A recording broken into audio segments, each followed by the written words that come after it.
Assalamualaikum warahmatullahi wabarakatuh. Kami dari kelompok 9 ingin mempresentasikan hasil kerja kami yang berjudul Pendidikan menurut Plato. Sebelum masuk ke topik pembahasan, izinkan saya memperkenalkan diri saya sendiri dan anggota yang lain. Nama saya Muhammad Bayu Adrian, lalu ada Muhammad Fahri Andika, dan yang terakhir ada Muhammad Jailani. Tujuan dari video ini adalah untuk mempermudah kita dalam melakukan pembelajaran. Oke, langsung saja kita masuk ke topik pembahasannya. Yang pertama ada biografi Plato. Plato adalah tokoh filsuf dan matematikawan Yunani yang lahir di Athena sekitar 428 sebelum Masehi dan meninggal sekitar 348 sebelum Masehi di usia 80 tahun. Plato merupakan anak dari seorang ayah yang bernama Ariston of Athens dan seorang ibu yang bernama Perictione. Plato juga memiliki 3 orang saudara yang bernama Glaucon, Adimantus, dan Antipon. Plato berasal dari keluarga aristokrasi yang memegang politik penting di Athena. Ia memiliki kedudukan penting sebagai seorang filsuf. Kemampuannya untuk menyatukan unsur filosofi, puisi, seni, dan ilmu menjadikannya sebagai seorang yang istimewa karena mampu mengikuti jejak Sokrates yang mampu menggabungkan berbagai unsur tersebut menjadi satu. Teori pendidikan menurut Plato.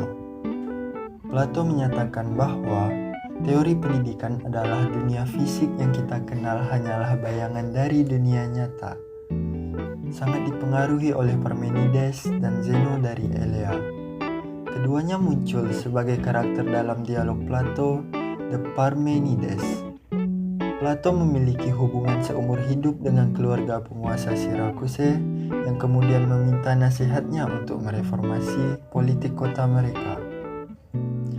Keberadaan pendidikan merupakan salah satu cara untuk mendekati kesempurnaan terhadap pemahaman ilmu pengetahuan. Menurut Plato, pengertian pendidikan yang harus dipahami adalah mampu menjaga kesehatan akal dan jasmani seseorang. Implementasi dalam dunia pendidikan menurut Plato. Menurut Plato, implementasi pendidikan dibagi menjadi 3 tahap dengan tingkat usia. Tahap pertama adalah pendidikan yang diberikan kepada murid sampai 20 tahun.